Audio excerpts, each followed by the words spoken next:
Bonjour à tous. Merci d'être là. C'est le dernier petit déjeuner de la Mobile Marketing Association avant les vacances. Alors on en a profité pour diffuser plein de documents. C'est un peu notre dernier jour avant les vacances d'une certaine manière. Et donc vous l'avez vu, il y a plein de documents. On a plein de aujourd'hui. Un document sur le mobile commerce que vous avez déjà en main. Et puis vous verrez sur une infographie sur le paiement mobile. On va essayer de se focaliser sur le paiement mobile. On a toujours le même objectif dans ces petits déjeuners du marketing mobile, c'est évidemment d'abord de vous diffuser beaucoup d'informations, d'être le plus précis possible sur ce qui se passe sur le mobile et particulièrement aujourd'hui sur un sujet crucial qui est le paiement mobile.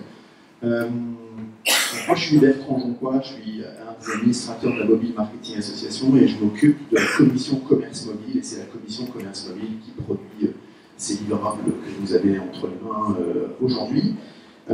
J'avais quand même quelques missions, c'est de vous dire un peu quelles sont les prochaines étapes pour la rentrée, puisqu'il va évidemment se passer des choses à la rentrée. Donc on a plusieurs petits déjeuners qui sont prévus, un sur le messaging, un sur le vocal, et puis on a évidemment le Mobile Marketing Forum, qui est le grand événement de l'année pour nous, qui aura lieu le 7 décembre, une journée complète consacrée au mobile et au smart marketing, si je ne dis pas de bêtises, Jérôme.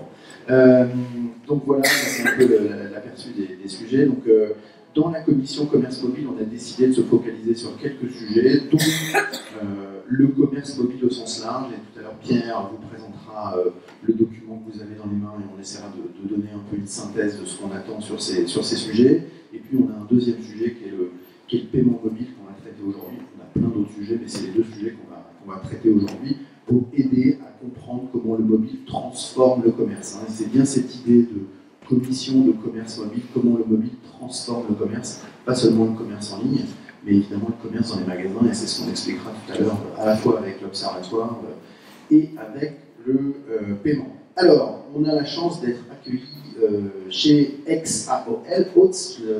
Je laisserai à Jérôme et Aurélie le soin de nous expliquer tout ça, parce qu'on est ravis d'être ici encore. Mais il y a évidemment plein de messages qui vont être diffusés aujourd'hui de la part de notre hôte, donc je vais leur laisser la parole dans quelques secondes.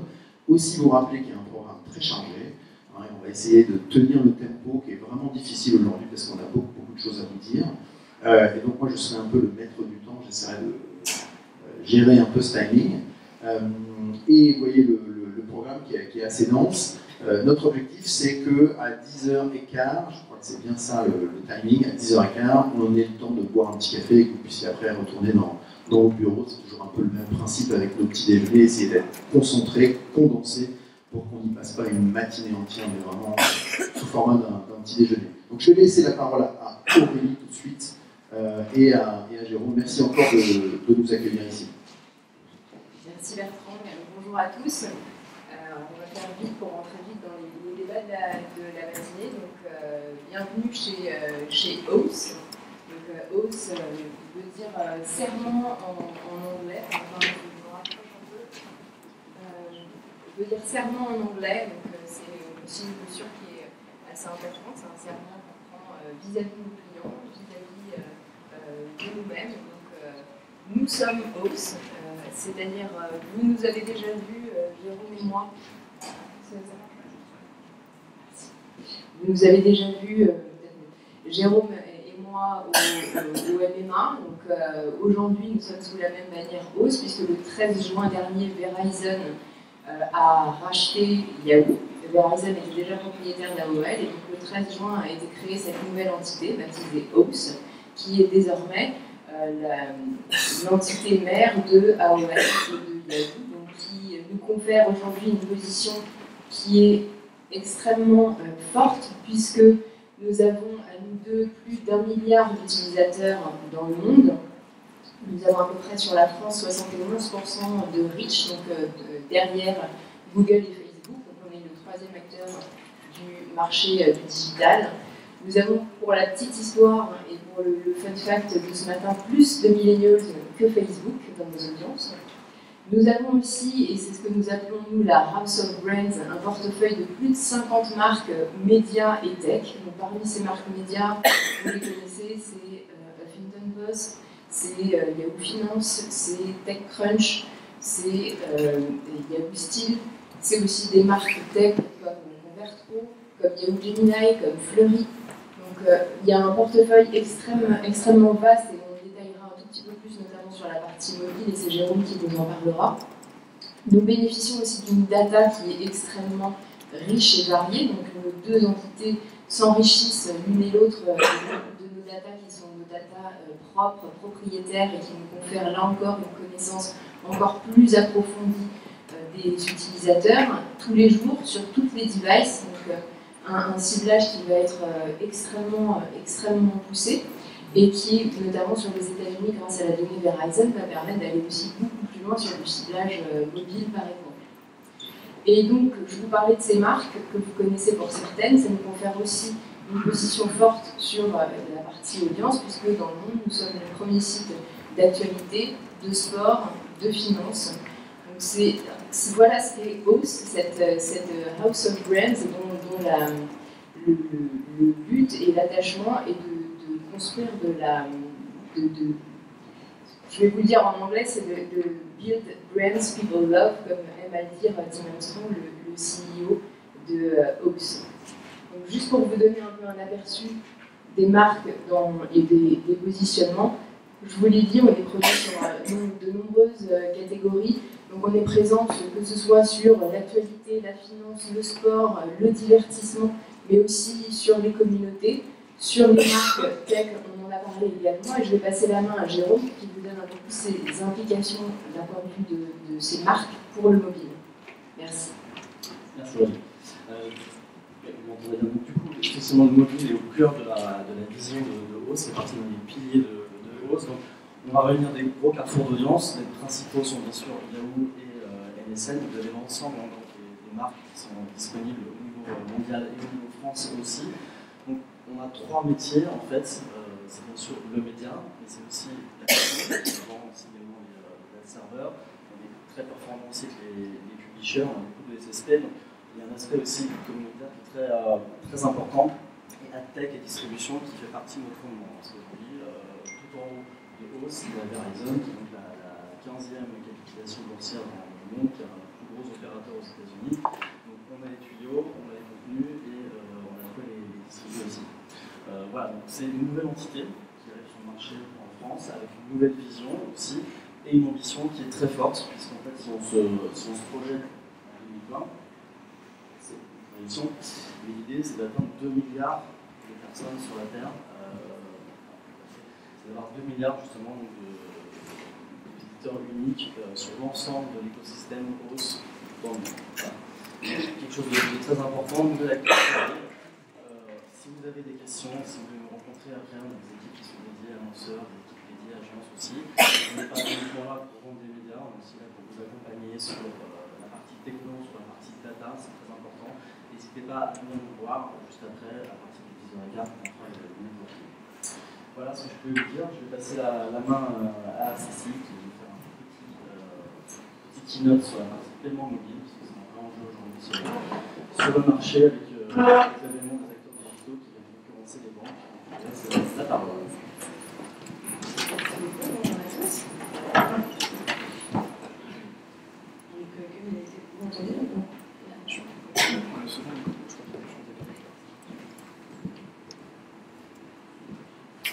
Donc en effet, on va vous parler du paiement mobile, les enjeux, les innovations, mais aussi les tendances du futur. Alors pourquoi? Parce que je ne vais pas tout vous apprendre aujourd'hui non plus, mais aujourd'hui on est dans un monde où le retail se transforme. Le retail se transforme comment?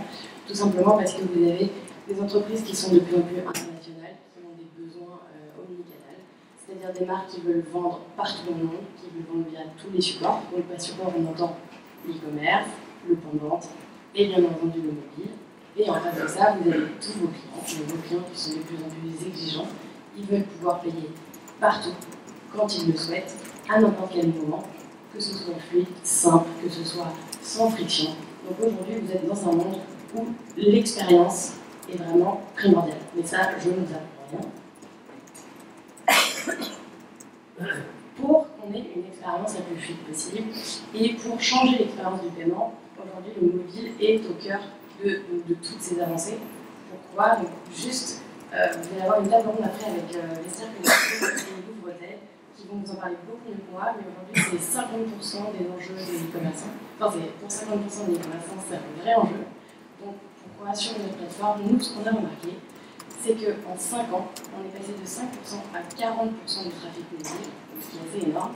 Et pour un chiffre encore plus flagrant, on remarque au UK et en Australie que c'est 50% des transactions qui sont faites sur mobile. Donc aujourd'hui, le mobile, il est vraiment au cœur de votre stratégie en tant que commerçant. Donc je vais un petit peu plus vous citer, vous raconter un peu ce que nous on fait à Adyen, puisqu'on est vraiment au cœur du paiement mobile. Donc Adyen, c'est une société technologique spécialisée en paiement international et omnicanal, donc de l'e-commerce, du point de vente et du mobile. Donc ce qui se passe, c'est qu'on essaye de développer un maximum d'outils pour permettre à nos clients d'avoir et de proposer à leurs clients une expérience hyper fluide. Donc Adyen, c'est à peu près 250 moyens de paiement dans le monde, donc très important de pouvoir cibler vraiment tous vos clients. Je vais juste un petit peu vous parler ensuite de ce qu'on fait en termes de mobile. Donc en termes de mobile, on va développer deux choses. Le parcours d'achat sur du paiement mobile et le paiement mobile en magasin.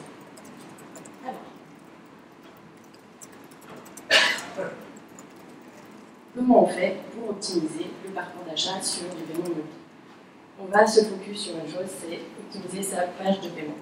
Pourquoi? Parce que la page de paiement optimisée, vous êtes sur un écran petit, donc il faut que ce soit très ergonomique, il faut que ce soit user-friendly pour faire augmenter la conversion. Qu'est-ce que c'est la conversion pour vous? C'est du chiffre d'affaires. Donc là, je ne vais pas vous apprendre quelque chose de très important, mais ça l'est quand même. Le clavier numérique est hyper important quand vous êtes sur une page de paiement, que vous puissiez renseigner votre coordonnée bancaire assez fluide, de manière la plus fluide possible. Et ensuite, peut-être des choses que vous ne savez pas encore, ce qu'on appelle l'espacement automatique. Donc l'espacement automatique, ça évite les erreurs de saisie. Et encore, si on va aller plus loin, la reconnaissance du PIN. Le PIN, c'est le code qui va déterminer quelle est votre carte, une Visa, une Mastercard. Donc là, qu'est-ce qu'on évite? On évite à votre client de devoir encore sélectionner le type de carte sur lequel il va payer. Donc là, on est vraiment dans de la fluidité, de faire en sorte que le paiement soit le moins visible possible et qu'il y ait le moins de friction possible. Donc là, on est vraiment sur l'optimisation de la page de paiement. Mais on va aller encore plus loin. Ce qu'il faut, quand vous êtes sur du paiement mobile, c'est proposer les moyens de paiement alternatifs à vos clients. Qu'est-ce que c'est qu'un moyen de paiement alternatif? Ce sont les moyens de paiement que vous pouvez retrouver chez nos voisins frontaliers. Aujourd'hui, on est en France, nous on est cartes, on ne paye qu'avec des cartes. Nos voisins, on va prendre les Pays-Bas, 70% de leur trafic en ligne ou mobile passe par leur moyen de paiement ID, qui est un moyen de paiement online banking. Pareil, on va aller plus loin, Alipay. 65% des paiements se font via Alipay en Chine. Donc l'idée aujourd'hui, c'est de pouvoir proposer une page de paiement qui soit fluide, qui soit simple, sur lequel on a envie de payer, et de proposer à votre client le moyen de paiement qu'il utilise d'habitude, sur lequel il est sécurisé. Et là, vous allez gagner en audience. Donc là, on va juste vous passer une petite vidéo d'un de nos clients, donc Spotify. Voilà. On est sur donc un client néerlandais, on a repéré qu'il venait des Pays-Bas, et on va lui proposer iDeal, ou bien entendu PayPal, où il aura la possibilité de payer par carte, mais il aura une expérience très fluide. Il choisit sa banque, il est redirigé immédiatement, il est dans son monde, il est là, il est chez lui, il a payé, c'était facile, en moins de 30 secondes, il avait pris son abonnement. Donc ça fait partie des évolutions. Enfin, fluidifier l'expérience client. Comment on va faire? Alors aujourd'hui, on a des nouveaux outils, nos super iPhones, nos super téléphones, on va faire de la reconnaissance biométrique payée avec son empreinte digitale. On va faire ce qu'on appelle du one-click, j'ai enregistré ma carte, à tous mes prochains achats, je n'ai plus qu'à valider mon montant. Et enfin, la Rolls du paiement, c'est-à-dire le zéro clic, et donc on a le fameux exemple d'Uber sur lequel vous ne vous apercevez même plus que vous payez, c'est-à-dire le paiement est invisible, et comme le dit notre fondateur, invisible is cool, et ça doit être le mot d'ordre aujourd'hui, que ce soit en ligne et encore plus sur mobile, votre client ne doit plus apercevoir qu'il est en train de payer.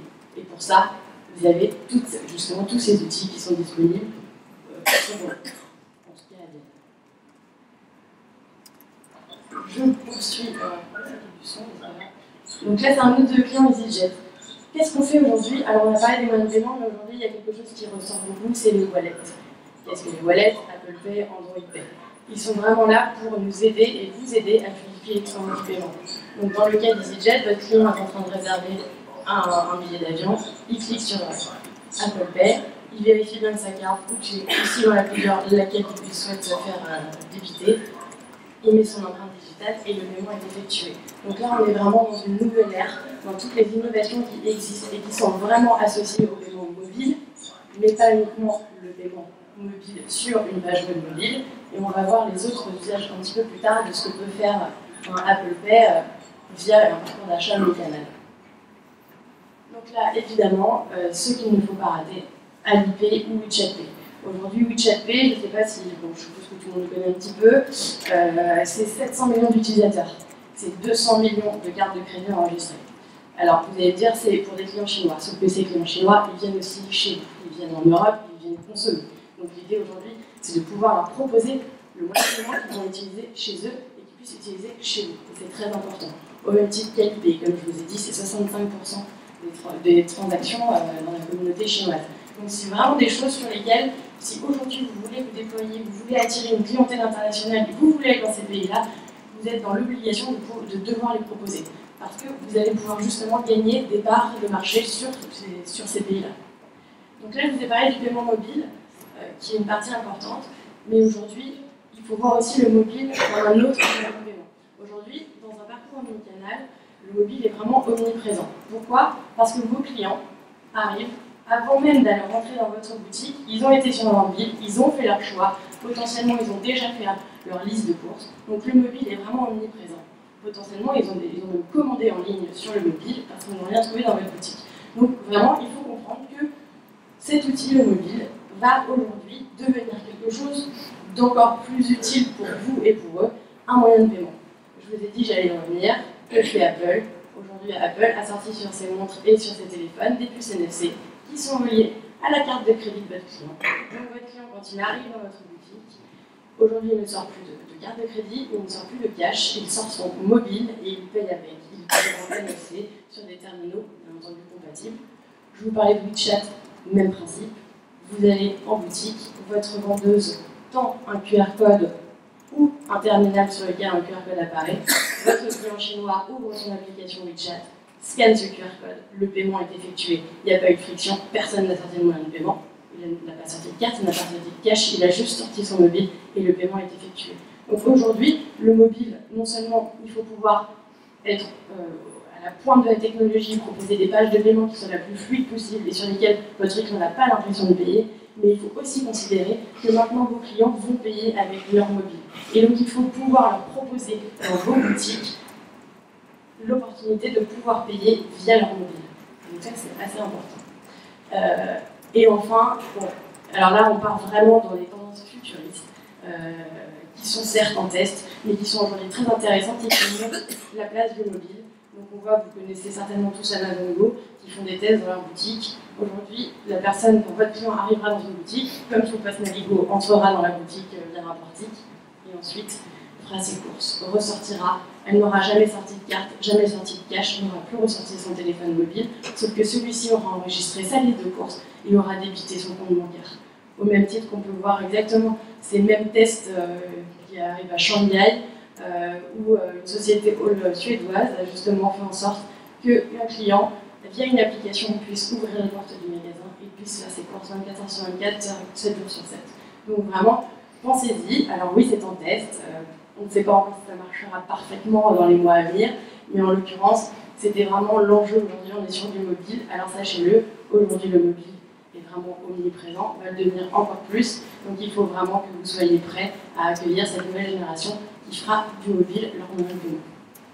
Je vous remercie.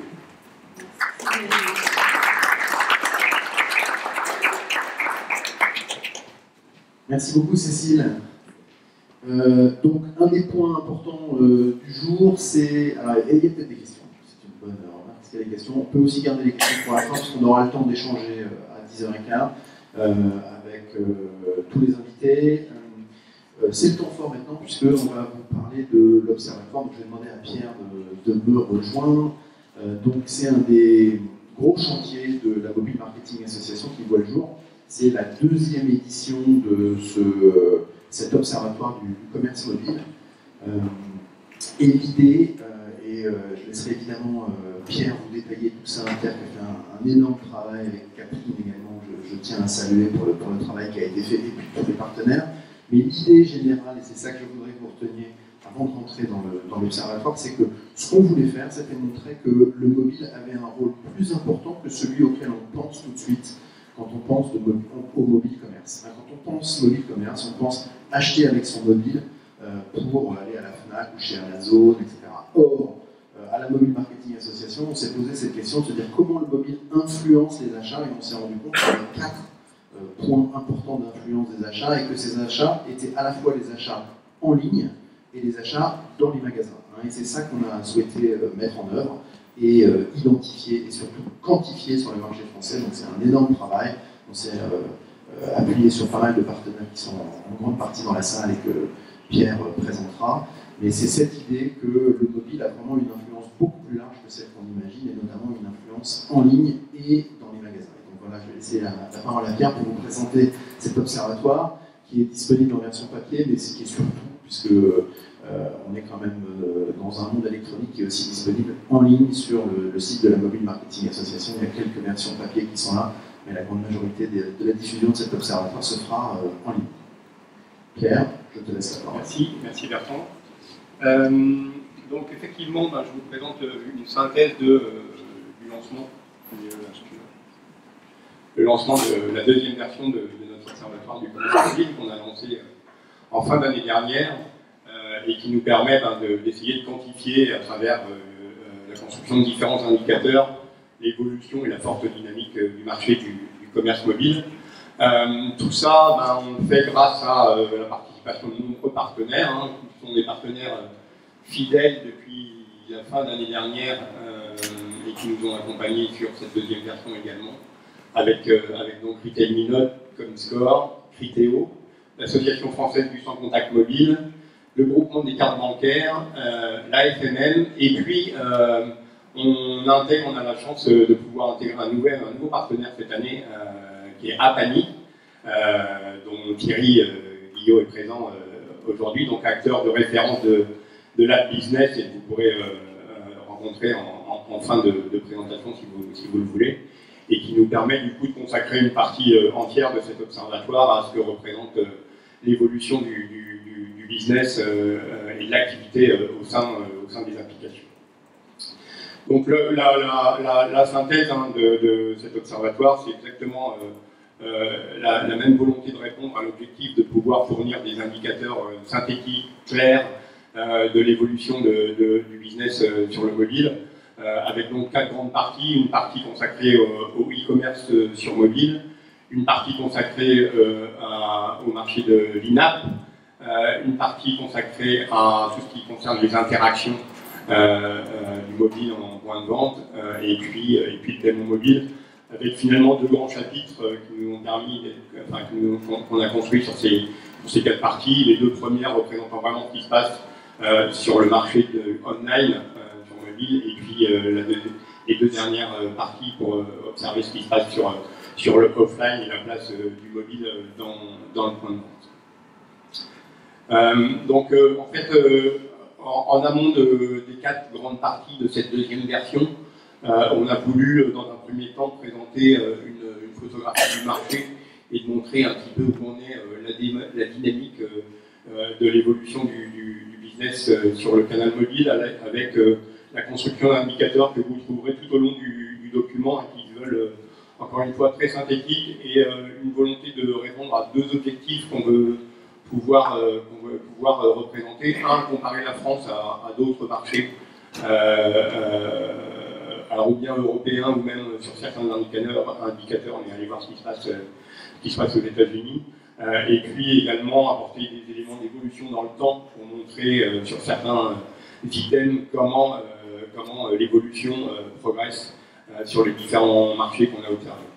Donc voilà, vous trouverez dans le booklet tous ces indicateurs présentés de cette forme-là, avec un graphique synthétique, un chiffre clé qui représente l'élément fort du domaine sur lequel on intervient et sur notre analyse, et puis un petit pavé de commentaires pour mettre en avant les points clés de chaque indicateur. Donc là, sur la partie analyse marché, on a pu profiter de nouvelles interventions de nos partenaires. Donc Retail Minute nous a apporté des éléments assez intéressants sur la quantification des individus sur les différents marchés qui achètent sur mobile, avec des chiffres qui deviennent vraiment significatifs, hein, puisque on est à 17 millions et demi d'acheteurs mobiles sur le marché français, par exemple. Alors on est encore en retard, hein, par rapport à nos voisins immédiats comme l'Allemagne ou l'Angleterre, mais on progresse alors, au moins aussi vite que, si ce n'est un peu plus, pour essayer de rattraper notre retard. On reste quand même, bien évidemment, très loin du marché US. Et puis ces éléments, là encore, c'est une synthèse, hein, vous n'avez pas tout sur cette présentation, vous aurez tout dans le booklet. Mais cette synthèse de nombre d'acheteurs, vous le trouverez également en pénétration par rapport à l'ensemble de la population. Et puis un élément assez intéressant aussi qui est le rapport de ce que représentent les acheteurs sur mobile par rapport à l'ensemble des acheteurs en ligne, qui montre notamment un poids encore assez important, puisqu'on est à 42% de mémoire sur cet indicateur-là en France, quand on est à plus de 50% encore chez nos voisins, mais un chiffre qui augmente considérablement. Deuxième élément de marché qu'on a apporté avant de rentrer dans le dur de cette partie, c'est un classement sur un top des acteurs, des marchands sur le canal mobile, avec une distinction qu'on a pu faire grâce à Comscore cette année, qui est le classement des sites d'un côté et puis des apps de l'autre, avec un élément qui est une observation qui est plutôt intéressante, hein, puisqu'on a sur le classement des sites une proportion d'acteurs qui est nettement en faveur de pure players, d'acteurs digitaux, d'acteurs online par rapport aux distributeurs traditionnels, alors que sur le marché des apps, ça a plutôt tendance à s'inverser. On a plutôt plus les acteurs traditionnels dans le top 10 du commerce traditionnel par rapport aux acteurs du online. Donc on rentre dans nos quatre parties avec la synthèse des contenus de notre observatoire. La première partie, c'est vraiment celle sur laquelle on a voulu faire un focus dans cette version, sur le e-commerce sur mobile, avec des indicateurs que vous retrouverez par rapport à la première version, qui sont des mises à jour, hein, mais en particulier ces deux-là, avec le poids que le mobile représente dans l'ensemble des transactions digitales, qui continue à progresser. Hein. Vous avez en tête le chiffre de la première version en fin d'année dernière, on était à 26,5, on passe à 27,4 en France sur le poids des transactions digitales. Et puis l'évolution également, comment à l'intérieur du canal mobile les choses se passent dans cette dynamique, et où on s'aperçoit que cette nette progression des transactions digitales mobiles est vraiment tirée par l'activité sur les smartphones, puisque en fait on voit que les tablettes, hein, sur la barre de droite, restent à une proportion à peu près équivalente de trimestre en trimestre, à peu près de 10-11%, alors que la place des smartphones croît considérablement pour arriver aujourd'hui à peu près 16%. Donc le smartphone tire vraiment l'activité du canal mobile pour représenter aujourd'hui 60% de l'ensemble des transactions digitales pour la partie mobile. Autres indicateurs qui sont nouveaux, ceux-là, et qui nous permettent d'aborder un critère très intéressant sur le développement du e-commerce sur mobile, c'est des indicateurs de performance sur lesquels on a pu travailler grâce à Criteo, avec des indicateurs de taux d'achat, des indicateurs de taux de mise au panier, des indicateurs de taux de conversion, qui montrent que sur les différents secteurs d'activité, on arrive à se rapprocher petit à petit des performances du desktop. Si on regarde en profondeur, on n'est bien évidemment pas au niveau du desktop aujourd'hui, encore moins sur le taux de conversion que sur les taux d'achat et sur les taux de mise au panier, mais si on fait la synthèse des trois, en regardant attentivement, on se rend compte du coup le sous-entendu de place du mobile dans la chaîne globale cross-canal de l'activité du commerce en ligne, et du coup la place que le mobile représente en termes de visite, de repérage, de mise au panier, potentiellement pour une concrétisation d'achat sur le desktop, mais avec un gros travail en amont sur le mobile. Et puis autre type d'indicateur, toujours sur cette partie du e-commerce mobile, avec là encore l'apport de nouveaux indicateurs grâce à Retail Minute ou à Comscore. C'est la quantification de ce que représente le volume de l'achat en ligne sur le canal mobile, avec des chiffres qu'on n'avait pas encore été capable d'émettre, de publier, et donc une quantification intéressante prévue pour 2017 à un peu plus de 13 milliards en France par rapport à 10 milliards en 2016, donc une vraie progression d'environ 30% sur l'activité sur le canal mobile. Et puis la représentation du mobile sur les différents types d'accès, où on se rend compte que sur la plupart des marchés, le business se passe plutôt par le web, avec des accès plutôt par des sites mobiles plus que par des apps. On est à peu près à 60-40 sur cette distinction, avec une exception qui est l'Allemagne, où là on est plutôt équilibré entre sites et applications. Deuxième grande partie, on a dit qu'on suit sur cet observatoire, c'est tout ce qui se passe sur le in-app, donc tous les services digitaux sur application, avec les éléments qui nous ont été fournis par Apani, notre partenaire, avec différents indicateurs que vous retrouverez dans le book. Là, je présente deux principaux. Un, c'est l'évolution du montant d'activité sur le marché des applications, avec la répartition entre les deux stores principaux, le Play Store de Google et puis l'App Store d'iOS, avec un chiffre, lui aussi, on continue à avoir des progressions considérables d'une année sur l'autre. On est à 570 millions sur la France cette année, on était à environ 450 l'année dernière, donc on retrouve des chiffres de 24-25% de progression qu'on trouve sur la plupart des indicateurs, encore sur cet indicateur-là. Et puis à droite, vous avez la représentation de la distribution de ce business par catégorie d'activité, où on sait la grosse activité de la grosse catégorie de l'in-app business, c'est le jeu, mais il y a aussi de nombreuses catégories qui progressent derrière, comme le social, comme la musique, comme le divertissement, etc. Et où on voit d'ailleurs, on est à 75% aujourd'hui du jeu sur le montant global de la business, mais dans la version de l'année dernière, on était à 85. Donc on voit qu'il y a vraiment d'autres catégories qui progressent, qui prennent du terrain et qui font que la business se diversifie de manière vraiment significative. Vous trouverez également dans le book des éléments de progression dans le temps, où on se rend compte notamment sur la France des chiffres de progression trimestre en trimestre qui sont de l'ordre de entre plus 20 et plus 30% de trimestre en trimestre, où on constate vraiment que la dynamique est forte sur ce marché-là.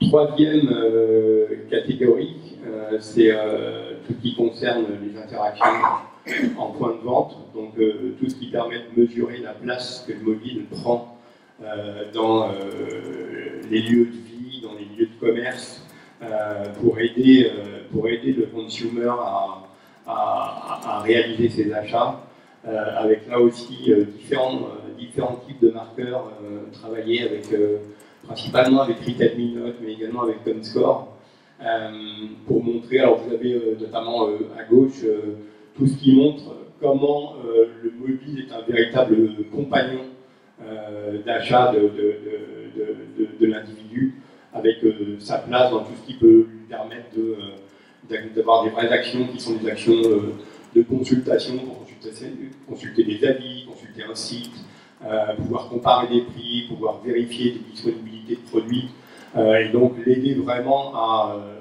valider son achat. On n'est pas encore sur des actions qui sont vraiment engageantes, du type téléchargement de coupons, paiement sur mobile, etc. Mais c'est vrai que c'est des vrais sujets qui progressent, et on le voit d'ailleurs sur le slide de droite, puisque si on regarde en fait à gauche, vous avez l'indicateur qui est la vue depuis le consommateur. À droite, c'est la vue du retailer avec les ambitions, les volontés des retailers sur les initiatives qu'ils veulent prendre dans les périodes qui viennent pour savoir dynamiser et développer la place du mobile dans leur commerce. Et là, on a vraiment un peu un négatif, on est plus sur des items qui vont justement vers ce qui est encore un peu faible dans la place des consommateurs. Donc c'est développer le paiement mobile, c'est développer la proposition de coupons et d'offres sur le mobile. Et donc là, apporter des solutions pour rendre le mobile beaucoup plus engageant auprès du consommateur. Et puis dernière partie, où on se focalise sur vraiment le paiement mobile, avec des éléments qui permettent de mesurer l'évolution de l'équipement, par exemple, avec la place que représentent les devices NFC sur le marché français, où on voit la progression très importante d'une année sur l'autre. On est à plus 2 sur les 2 dernières années, pour arriver à peu près 15 millions de devices aujourd'hui sur le marché. Et puis aussi l'équipement des points de vente, avec l'évolution du sans contact et la place des commerces équipés et des commerces actifs sur le marché. Vous trouverez également dans le book des éléments qui montrent l'évolution du nombre d'acteurs qui achètent sur mobile. Et on voit également effectivement des grosses progressions, puisqu'on est à peu près 2,3 millions de Français aujourd'hui qui achètent avec leur mobile, alors ou bien en NFC ou bien avec des apps de paiement. C'est le petit cocorico de l'Observatoire, parce que c'est l'indicateur sur lequel la France est un peu devant ses voisins immédiats en Europe, avec un plus 35% de nombre d'acheteurs sur mobile en France cette année. Et puis dernier point, qui est un point plus de communication, on a développé une petite infographie qui permet de faire la synthèse des gros indicateurs de cet observatoire, avec un marqueur sur chacune des parties, et puis 2 éléments complémentaires sur le focus e-commerce mobile qu'on a voulu mettre en avant dans cette version. Merci beaucoup Pierre, je voudrais vraiment saluer le travail qui a été fait par Pierre, parce que c'est un travail extraordinaire. Je viens de remettre ça dans le contexte de l'association, parce que je pense que c'est vraiment important de comprendre qu'on ne veut plus simplement se contenter d'un chiffre en disant ok, le mobile c'est bien, ça fait des achats, mais de regarder où ça fait des achats. Et notamment, ce qui est intéressant dans le travail qui a été fait, c'est le détail qu'on arrive à avoir sur, ça se fait sur des sites, ça se fait sur des applications, ça se fait en France, ça se fait aux États-Unis. Enfin, essayer de vraiment rentrer dans le détail dans les magasins, l'équipement des magasins, les retailers. C'est vraiment ça l'objectif de l'Observatoire, et je voudrais vraiment saluer l'excellent travail qui a été fait par Pierre et les équipes qui l'ont accompagné. Alors, il me reste quelques secondes, je vais essayer d'aller assez vite parce qu'on est déjà un peu à court de temps, mais on a également produit quelque chose d'autre au sein de l'association et au sein de la commission commerce mobile concernant le paiement mobile. Et on a le même souci, c'est d'essayer de rentrer dans le détail et pas simplement se laisser bercer par une publicité d'Apple Pay qui devrait normalement nous faire comprendre tout ce que c'est que le paiement mobile. C'est évidemment pas seulement ça, et c'est ça qu'on a voulu essayer de démontrer, de regarder dans le détail ce que ça voulait dire. Et donc on a commencé ce travail par faire une cartographie des acteurs. Et la cartographie des acteurs, elle est relativement simple. Elle est d'abord de dire, mais où intervient le mobile? Comment le mobile joue un rôle dans nos achats de tous les jours?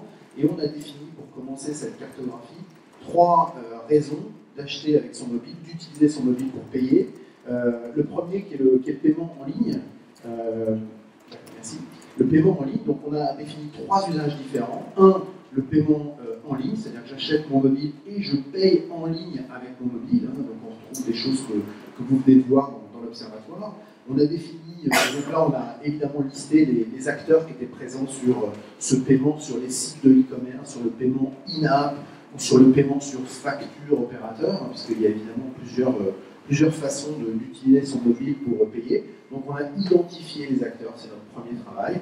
Si on regarde le deuxième usage, qui est évidemment très important, et peut-être le plus important de tous, qui est le paiement de proximité, c'est-à-dire on va utiliser son mobile pour acheter dans un lieu de vie, dans un lieu de commerce, comme l'évoquait tout à l'heure Pierre.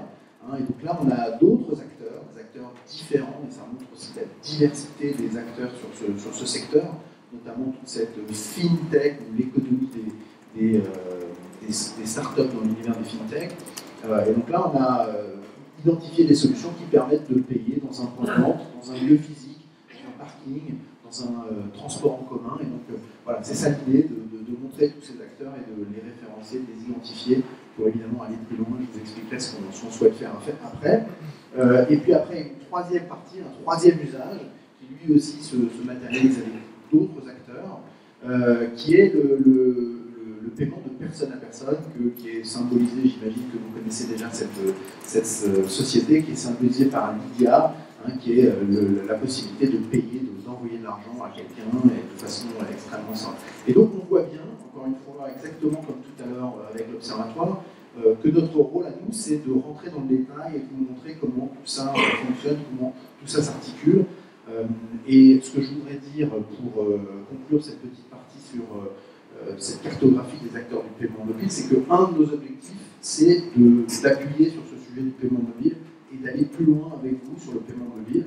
Et donc on a décidé de monter un groupe de travail, de faire un peu ce qu'on a fait avec l'Observatoire, de réunir des énergies, des forces pour pouvoir détailler de plus en plus, préciser de plus en plus quel est le rôle que joue le mobile dans le paiement et sur ces trois usages que je viens d'évoquer. Donc si ça vous intéresse de rejoindre ce groupe de travail, je serais ravi d'en discuter avec vous après. C'est un des sujets qu'on va traiter sur fin d'année 2017 et année 2018 au sein de la commission commerce mobile. J'en profite pour faire une toute petite page de pub, s'il me reste encore 2 secondes. C'est de dire qu'on a aussi un autre objectif, de faire un groupe de travail sur le parcours d'achat mobile. C'est un des sujets qui a aussi été évoqué dans l'Observatoire, c'est comment optimiser le parcours d'achat sur mobile. Donc ça, c'est aussi un autre travail qu'on essaie de mettre en œuvre. Comment faire en sorte qu'on ait autant de trafic que de commandes sur son mobile, et pas seulement beaucoup de trafic et moins de commandes, mais faire en sorte que le chiffre d'affaires se développe aussi sur mobile et trouver les bonnes pratiques, les bons axes. Donc là aussi, si ça vous intéresse de rejoindre le groupe de travail, on sera ravis de vous accueillir. Voilà, cette cartographie est disponible en ligne sur le site, et je laisse maintenant la parole à Jérôme pour la table ronde avec quelques secondes de retard, mais pas trop. Quelques secondes. Merci Bertrand en tout cas, et on va effectivement enchaîner sur une table ronde consacrée à ce thème du paiement mobile, et j'invite tout de suite Maxime Adjerad à me rejoindre. Il arrive, qui est responsable du système d'information de Louvre-Hôtel, Michael Benisti, qui est en charge des paiements et des revenus chez Vestiaire Collective, et Léo Leblanc, qui va passer à gauche.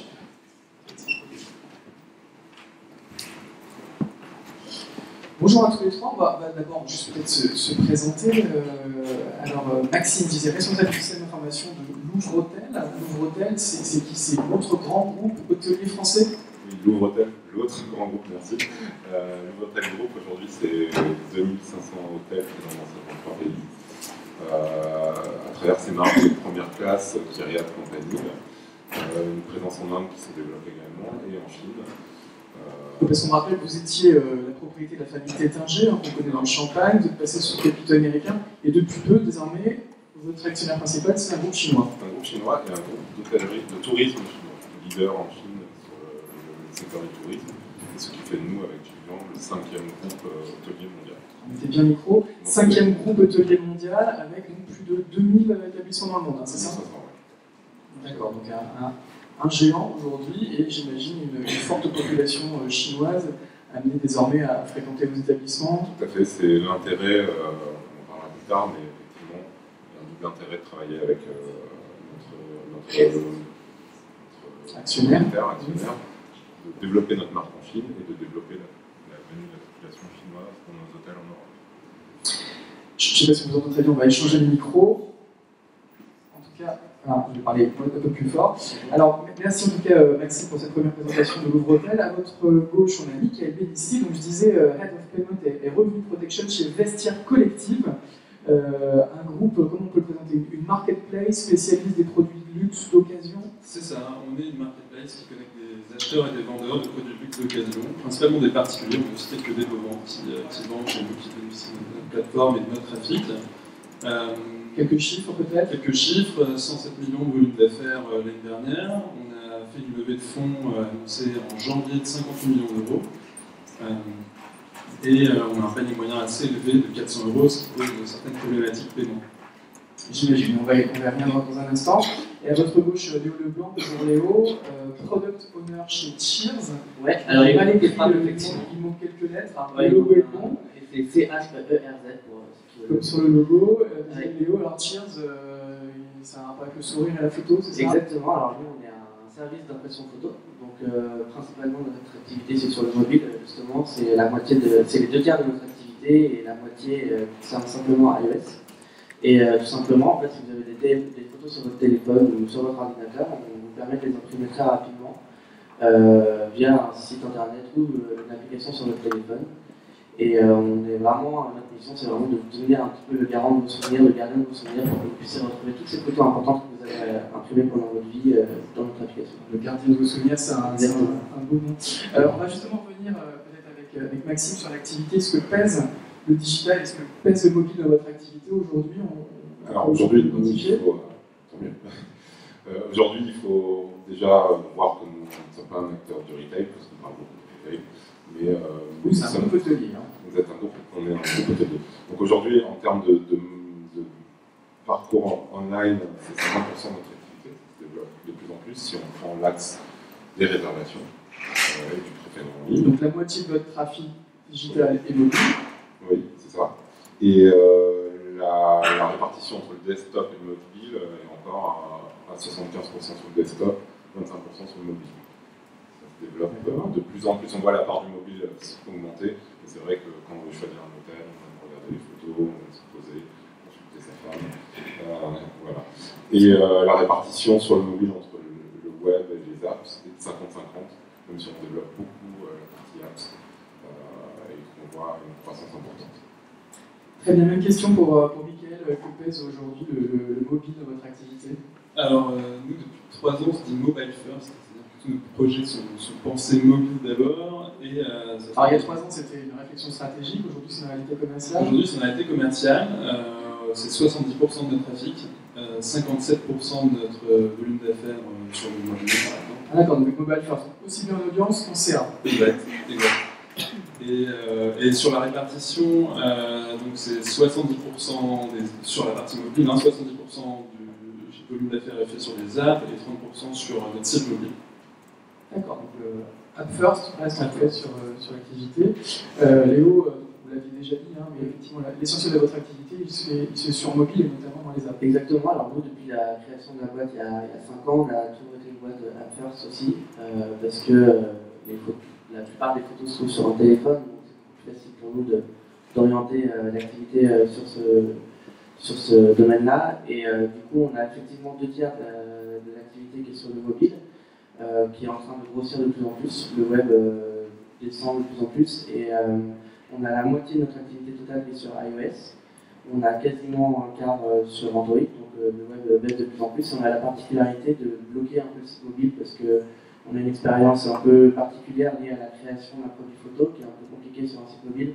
Donc on propose en fait de télécharger l'application quand on se rend sur le site mobile. Donc on n'a pas vraiment de sauter l'étape site web pour aller directement sur le téléchargement. Et donc le gros de votre audience, il est sur iPhone. Il est sur iPhone, oui. La moitié de l'audience totale à peu près est sur iPhone. Et il y a Android qui est en train de grappiller un petit peu cette audience, qui prend vraiment beaucoup plus de place, et le web lui qui descend petit à petit.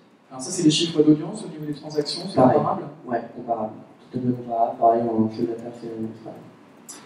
Très bien. Maxime, donc on donnait les grands chiffres. Est-ce que cette montée en puissance du mobile, elle a un peu bousculé votre activité commerçante traditionnelle? Clairement, nous, c'est vraiment une vraie transformation qu'on a entamée depuis 2 ans, notamment en travaillant avec Adyen, qui nous a permis vraiment de faire un bond en avant technologiquement sur nos sites, marques et sur notre application. C'était quoi les défis?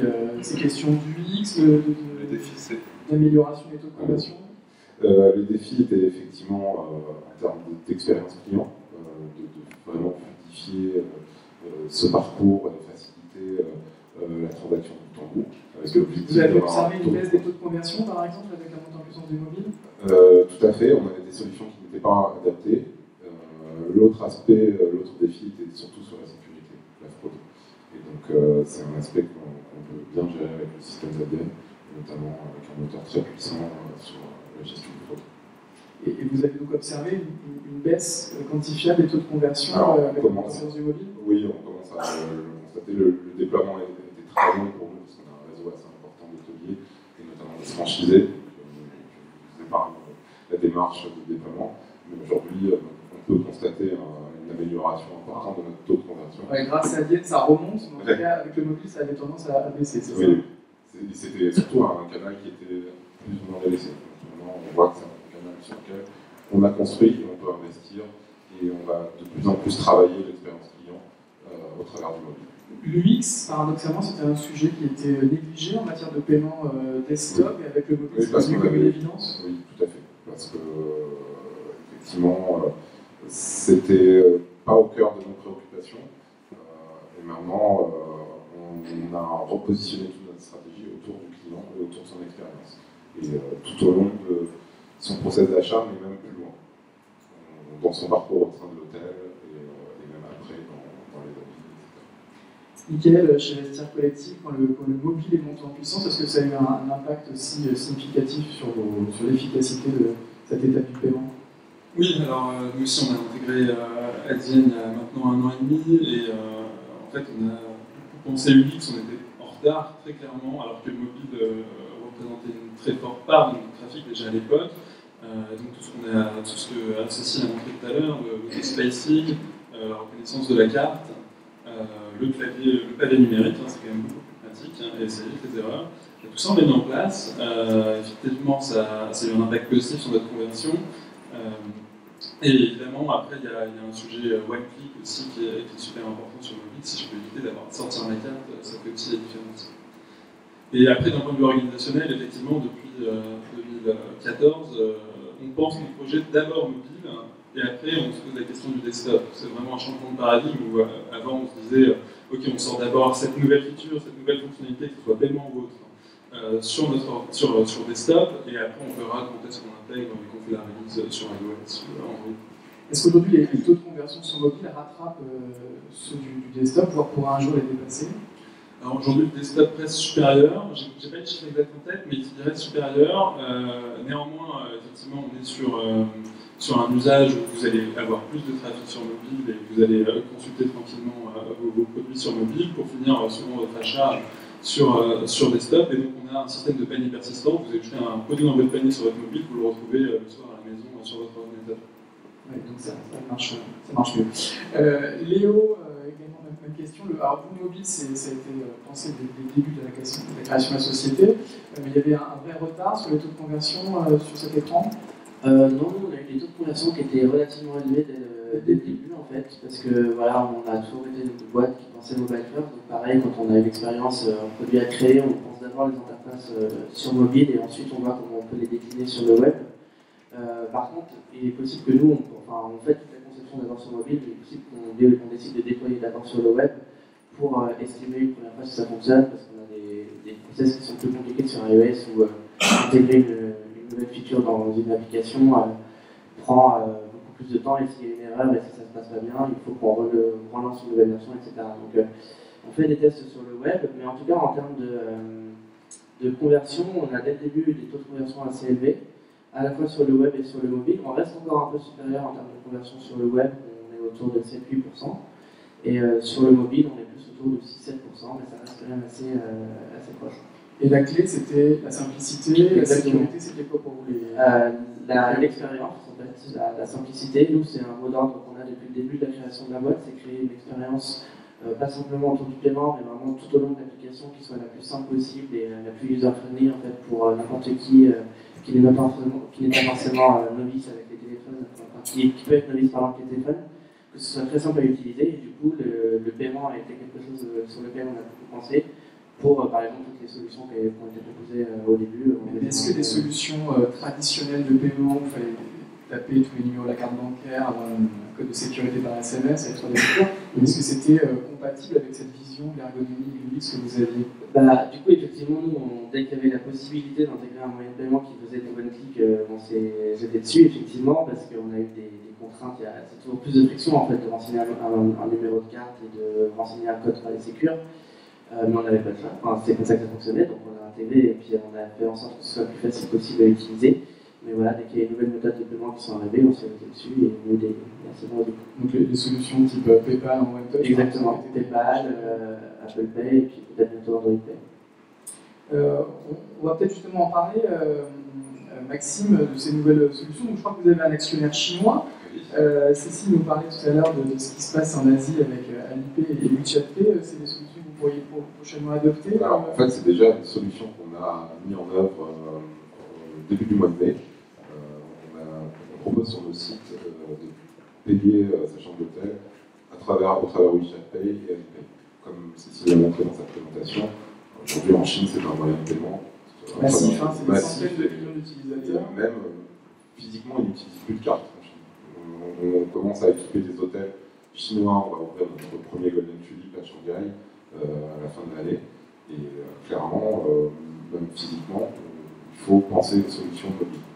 Le mobile et pas intégrant dans le paiement en Chine. Alors concrètement, c'est paiement en ligne avec les solutions chinoises, mais aussi paiement dans les hôtels. Aujourd'hui, on a travaillé sur le paiement en ligne parce qu'on avait la facilité de s'adapter avec Adyen sur ces solutions-là et il y avait une vraie opportunité d'appréhender ces technologies qui sont assez nouvelles pour nous.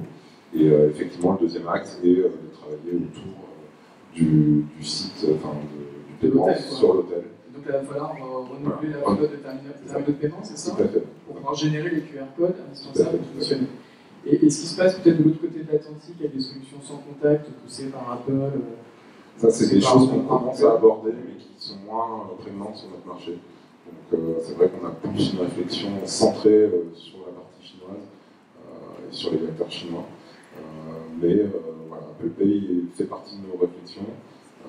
Mais aujourd'hui, je le dis, la priorité, c'est la Chine. Et aujourd'hui, tous les touristes chinois qui viennent à Paris, évidemment, sont très contents de retrouver leur propre solution de paiement. Il faut voir que c'est une population assez à risque en termes de sécurité. Ah oui, là, c'est quelque chose quelques incidents cette année dernière. Tout à fait. Et donc, on a voulu rassurer cette clientèle-là. Et pour cela, ils leur permettent de ne plus avoir de moyens de paiement de carte et d'utiliser seulement leur mobile, permet aussi de garantir un peu mieux leur sécurité. Et par rapport aux outils de paiement traditionnels, les solutions Alibaba ou WeChat ont des meilleurs aussi taux de conversion, des paniers d'achat supérieurs? Oui, clairement. Déjà, c'est clairement une logique chez eux. C'est même pas. C'est assez dingue. Pour nous, on constate le retard qu'on peut avoir là-dessus. C'est que c'est naturel et dans leur ADN. C'est d'abord mon compte WeChat, mon compte Alipay. Et ensuite, si éventuellement, je bascule sur mes cartes Alipay, etc. Pour ceux qui ont des cartes, mais la plupart, les millennials chinois passent au-dessus des tables de cartes bancaires. Michael, si quel regard vous portez sur les nouvelles solutions de paiement qui arrivent portées par les GAFA américains ou les PAT chinois? Alors, juste pour revenir peut-être sur Alipay et WeChat, donc nous on est présent, on vient de lancer Hong Kong, là, donc il y a Alipay qui s'est lancé à Hong Kong en octobre 2016, donc c'est très récent. C'est assez récent, mais il n'y a pas trop de doute sur le succès qu'ils vont avoir parce que il y a une proximité avec la Chine qui fait que.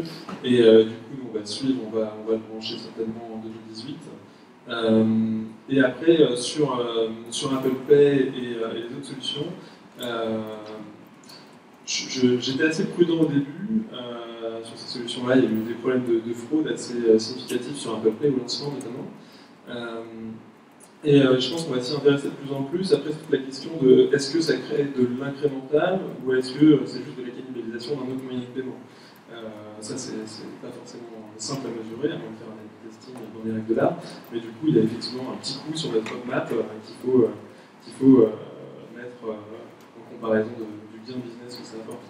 D'accord, donc plutôt limitatif aujourd'hui sur les solutions type Apple.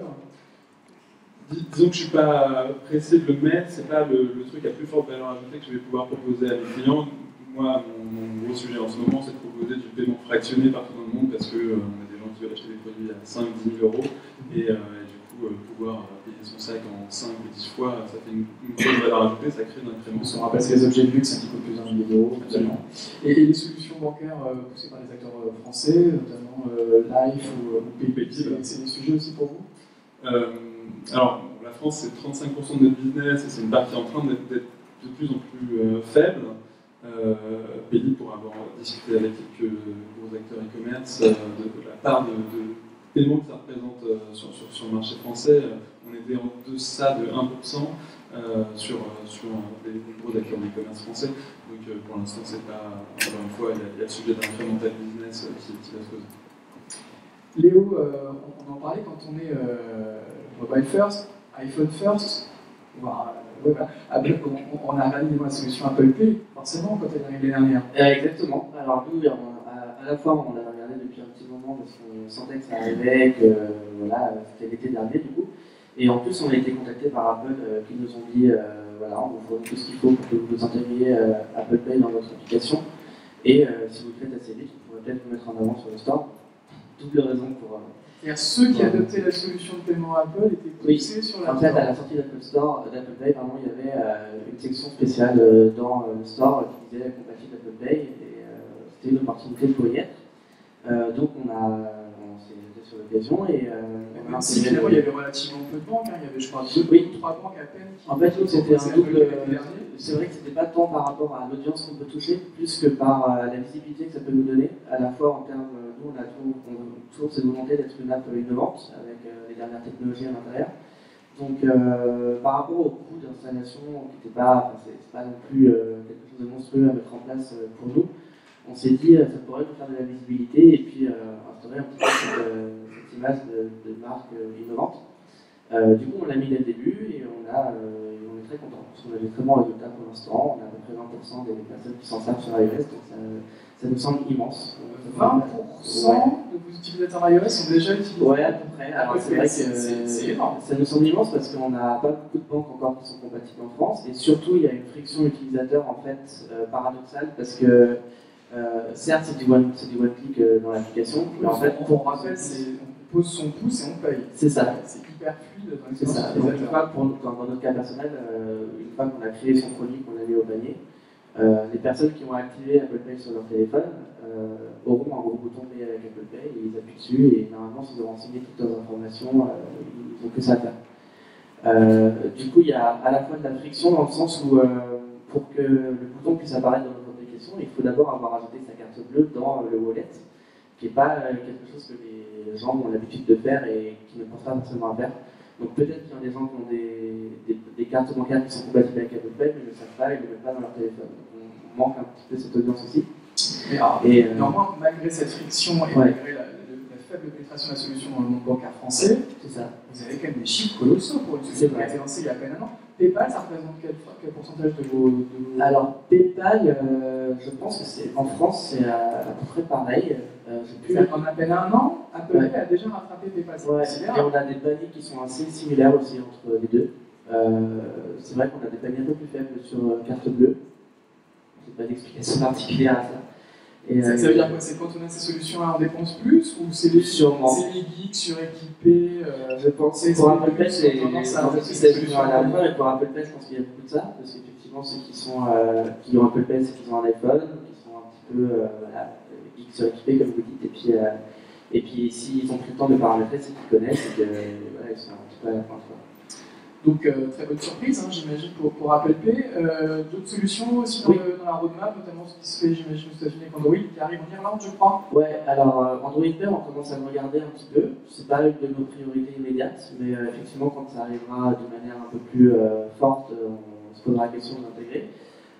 Par contre, on parlait des différents marchés, alors nous, c'est pas du tout aussi loin que ça, mais en Europe, par exemple, on a quelques difficultés avec les clients allemands qui sont très exigeants en fait, au niveau de la sécurité, au niveau de plein de choses en fait, dans l'application. Du coup, on essaye de sortir des moyens de paiement qu'ils connaissent bien, où ils se sentent à l'aise. Donc, on a sorti Support l'année dernière, qui est une méthode de paiement qu'ils connaissent bien, mais qui n'a pas eu des résultats exceptionnels. Donc là, on est en train de, d'ici une semaine ou deux, on va sortir Klarna, qui est a priori quelque chose qui est beaucoup plus utilisé là-bas. Donc on essaye de s'adapter vraiment aux marchés locaux et proposer des solutions de paiement qui connaissent. Vous vous adressez pas encore les clients asiatiques? Non. Les solutions de paiement chinoises sont dans votre... Non, en fait, on adresse l'international, donc on peut exporter des produits à peu près dans tous les pays qu'on veut, mais on n'a pas encore une audience assez forte dans ces pays-là à l'international pour proposer une méthode de paiement spécifique. D'accord. En tout cas, le OneClick, fait partie des grandes innovations. Un mot peut-être sur les paiements offline, alors on en parlait chez Louvretel, l'un des grands enjeux, ça va être de déployer ces solutions pour le client. Alors vous avez beaucoup de groupes, donc c'est plutôt du B2B, mais les clients particuliers aussi voudront demain pouvoir tout payer dans leur chambre avec leur mobile. Clairement. Alors effectivement, alors, il y a deux sujets. Quand on parle de l'offline, on a parlé un peu de la problématique des terminaux. Aujourd'hui, nous, on est en train d'entraîner notre réflexion plutôt sur du mobile only, j'ai envie de dire. Donc vraiment, tout faire par le mobile. Pour ça, on a lancé une première application 100% digitale, on peut payer directement sur son mobile. On lance des réflexions sur la partie restauration, sur des solutions de paiement partagées. On est au restaurant, on doit partager la note à 3 ou 4. On va le faire directement sur notre mobile et pouvoir reconcentrer le service, nos employés sur le service dans l'hôtellerie et dans la restauration. Et pas perdre de temps sur les logistiques. C'est ça, l'administratif, et vraiment, tout à fait. Donc c'est des vraies opportunités pour nous dans la qualité de service et dans la satisfaction client. Mais ça impose évidemment de former les équipes, de renouveler les terminaux tout le temps. Il y a quand même une certaine inertie, notamment. Oui et non, parce que sur la partie mobile, ce qui est intéressant, c'est qu'on a la main en centrale, donc c'est créer l'usage, le déployer. Aujourd'hui, c'est vraiment une réflexion, on travaille avec des startups sur le sujet, mais c'est vraiment, on a le sentiment que c'est quelque chose qu'on peut développer vu la transformation de l'usage du mobile à travers le mobile. Mickaël, les Cercles Collectifs, aujourd'hui, c'est surtout un site web, mais il y a peut-être une réflexion pour un jour mettre un pied dans la rue. Le mobile sera évidemment la solution de paiement? Oui, je pense qu'on ne passera pas à travers des usages mobiles, parce que déjà on le voit, c'est l'usage principal que les utilisateurs font de notre site. Effectivement, il y a des réflexions aujourd'hui. On utilise déjà des TPE d'Adienne d'ailleurs dans des pop-up stores qu'on fait un peu partout dans le monde pour avoir une première présence physique, et on est en train de discuter de l'ouverture d'une première boutique où on pourrait exposer notre produit. D'accord, avec donc du paiement mobile a priori dans ces pop-up stores et ces boutiques. Oui, je pense que ça sera indispensable. D'accord. Léo, vous êtes un site, une application, mais il y a aussi, je crois, des bornes qu'on peut louer pour des événements. Alors là, ironiquement, on ne peut pas payer avec son mobile sur ces bornes de photos. Alors en fait, il y a plusieurs activités qu'on propose. Il y a des bornes effectivement disponibles à la location pour mettre sur des événements pro ou à des mariages, etc. Et là, pour le coup, il n'y a pas de questionnement de paiement, parce que c'est vraiment en fait une prestation. Donc on paye auprès de nous, et puis après la borne, en fait, il n'y a pas de moyen de paiement, c'est on la met à disposition pendant l'événement. Par contre, il y a une autre activité qu'on est en train de développer, mais qui est encore au prémices, c'est des bornes permanentes qu'on mettrait dans des centres commerciaux, etc., où les gens pourront venir avec leur téléphone et imprimer des photos instantanément de leur téléphone sur cette borne, où là, effectivement, il y aura une logique de paiement intégrée à la borne. Mais pour l'instant, vu que c'est les prémices, ça marche pas bancaire aujourd'hui, c'est ça? Bancaire, avec le sans contact, mais demain, effectivement, si on voit que l'activité se déroule, se développe bien, ce sera une préoccupation première, parce que, étant donné que l'utilisateur a toutes les photos sur son téléphone et doit de toute façon venir avec son téléphone, et ben, ce sera une très belle occasion pour lui proposer de payer avec son téléphone. Alors on le voit, il y a beaucoup d'innovations dans le paiement mobile, et on sent vraiment que du côté des marchands, ça améliore de manière significative les taux de conversion. Il y a quand même un petit nuage à l'horizon, qui est la directive DSP2, je crois qu'il arrive en 2019, et si j'ai bien compris, elle pourrait instaurer un niveau de sécurité tel qui pourrait compliquer le paiement en one touch, pour l'utilisation des solutions que vous utilisez déjà. Est-ce que c'est une inquiétude chez vous? Alors, une inquiétude, oui et non. On s'interroge sur effectivement les impacts en termes de UX, en termes de transfert, de taux de conversion. Oui. Donc c'est vrai que techniquement, on n'a pas de problème à respecter la réglementation, parce qu'aujourd'hui, nous, on avait une considération importante sur la fraude et sur l'authentification forte. Donc c'est déjà quelque chose qu'on a intégré en partie. Maintenant, il faut qu'on aille plus loin au niveau de la directive pour voir. Mais est-ce que les solutions chinoises, par exemple, que vous avez déployées à grande échelle, sont compatibles avec cette future directive? C'est pas très clair aujourd'hui. Pour moi, l'authentification forte, on y répond par 3D Secure. Sur ces parties-là, c'est des sujets qu'il faut vraiment creuser et analyser. Quelle SPE vous inquiète, moi, chez Vestiaire Collectif? Moi, j'ai une position assez forte sur le sujet. L'authentification forte et la position forte. Oui. Donc la DSP2, donc Payment Service Directive 2, c'est au niveau de l'Union Européenne. Ils sont en train de sortir des final drafts de cette directive. Il y a eu pas mal de travail de lobbying par la FEDAD notamment et par les fédérations de l'e-commerce européen qui allaient à l'encontre du texte le plus compliqué sur cette PSD2. Et il dit quoi, ce texte? Il dit qu'en fait toutes les transactions au-delà de 30 € auront besoin d'une authentification forte. Une authentification forte, aujourd'hui, il n'y a qu'une seule solution qui marche, le 3D Secure. Or, le 3D Secure, typiquement sur un mobile, c'est pas forcément idéal parce que je reçois un texto et si je suis sur le site mobile, par exemple, donc je dois revenir sur mon Safari, relire le texto. Donc c'est vraiment pas pratique. Pour nous, c'est une perte de conversion qui est évidente.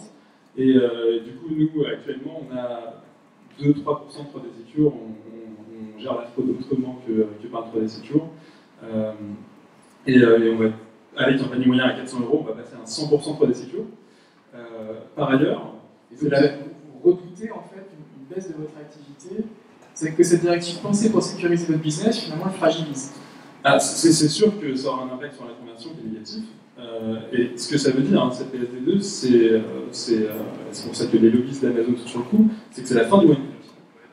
Je ne pourrai plus payer en one-click, j'aurai un 3D Secure. Avant, je serais redirigé sur le site de ma banque ou sur l'app de ma banque si j'ai l'app bancaire. Voir le zéro-clic, un peu à la Amazon Go ou à la Uber, dont dont on parlait tout à l'heure chez Cécile, ça peut aussi être de facto interdit au-delà de 30 €. Absolument. Il y a aussi d'autres aberrations. Si par exemple vous avez un abonnement 10 heures, en fait, il y a la limite de 30 € et il y a la limite de 30 € cumulatifs tous les 5 transactions. Enfin, du coup, vous allez devoir. Tous les abonnements, et ben, votre abonnement, vous allez recevoir un email de 10 heures, veuillez vous réauthentifier votre transaction en allant sur 10 heures, et puis vous redirigez sur le site de votre banque qui va envoyer un texto, etc. Tout ce qu'on a fait pour simplifier l'expérience utilisateur, ça pourrait être de facto interdit. C'est remis en cause aujourd'hui. Il y a eu beaucoup de travail de lobbying là-dessus. Il y a eu des petits changements. La limite à la base elle était à 10 €, elle est montée à 30. Moi, ça ne me concerne pas trop avec un panier à 400. Je pense que le combat n'est pas terminé, mais il paraît compliqué. Les législateurs européens ont été super frileux. Et voilà, ils ont voulu. Ils ont considéré que la seule façon de protéger le consommateur, c'était avec ce qu'ils appellent l'authentification forte. Sauf que la seule façon de faire l'authentification forte aujourd'hui, c'est avec une solution qui crée de la friction de façon très significative et qui est le 3D Secure. Or, on sait bien que quelqu'un qui paye avec sa carte habituelle, qui est inscrit depuis 3 ans, qui se fait livrer à son adresse habituelle, il y a peu de risque. Il y a un risque tellement faible que ne créons pas de la friction sur une transaction comme ça, même si elle est à 5 000 €. Donc le législateur, il est pas mauvais à le faire, ça. Léo, c'est une inquiétude, ça, qu'au-delà de 30 €, on puisse utiliser des solutions one-touch qui sont majoritaires? Nous, ça nous rappelle juste, forcément, parce que, voilà. Ça vous inquiète, quand même? Ouais, ça nous inquiète, c'est vrai qu'on a, depuis que ces solutions qui sont arrivées de one-click, on est content parce que nous, ça répond complètement à nos enjeux de simplification de l'expérience, etc. Donc là, oui, ça nous inquiète, ça nous rend un peu triste. Après, on a l'avantage pour l'instant d'avoir des paniers qui sont en dessous de 30 €, paniers moyens. Donc ça ne va pas nous concerner directement pour tous les utilisateurs. Par contre, c'est vrai que là, on est dans une logique de diversification de la gamme de nos produits, où on va sortir de plus en plus des produits avec des paniers moyens beaucoup plus élevés, notamment des impressions grand format sur aluminium, etc., qui peuvent facilement arriver dans les 100 €. Là, ça peut être une... Donc là, effectivement, pour certains utilisateurs, ça va faire de la friction supplémentaire et de la conversion moins importante. Très bien, je vous donne tout un mot de conclusion. Maxime, est-ce que le mobile, alors, il va faire sauter la banque? Est-ce que les solutions de paiement traditionnelles vont être remplacées par les nouveaux acteurs? La banque peut-être, dans l'hôtellerie, c'est sûr. En tout cas, pour nous, c'est un vrai changement. C'est la dernière brique qui nous manquait pour vraiment rendre l'expérience client 100% digitale. On a une clientèle de digital native de plus en plus importante et qui a des attentes de pouvoir utiliser son mobile dans le check-in, dans l'ouverture de sa porte, le règlement de sa facture et même au-delà de son séjour pour les avis, etc. Donc nous, ça a clairement intégré dans notre politique digitale et aujourd'hui, on a sorti il y a peu de temps dans notre application un parcours 100% digital dans notre application Telform.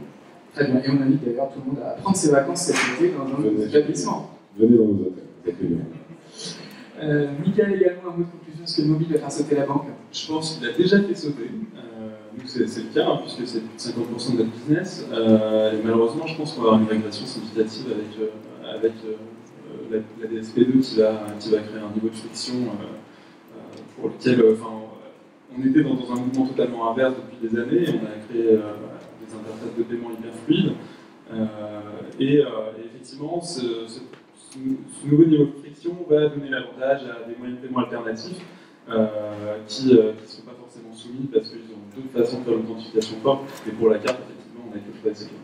Je pense qu'avec Bertrand Jonco et la commission commerce mobile de l'association, on travaillera pour un mobile dans le bon sens. Et on invite évidemment tout le monde à revendre ces produits de luxe d'occasion sur Vestiaire Collective. Hein. Oui, absolument. D'autant qu'on voit maintenant que les solutions de paiement sont parfaitement sécurisées. Léo, également, à votre conclusion, est-ce que le mobile fait sauter la banque? De notre côté, on peut dire que oui, hein, de toute façon, parce qu'on a toujours été mobile first et on va continuer à l'être. De toute façon, notre ADN, c'est le mobile et voilà, donc on va continuer dans cette direction. Après, c'est vrai qu'on va voir ce qu'il en advient avec cette nouvelle législation. Pour l'instant. Très bien, puis on invite tous les gens qui ont pris des photos de ce petit déjeuner à les imprimer grâce à Cheers et à tester tous vos formats d'impression. Merci en tout cas à tous les trois pour vos témoignages. Et je vais à vous pour prendre encore un petit café ou quelques viennoiseries et networker avec nos invités. Merci. Merci.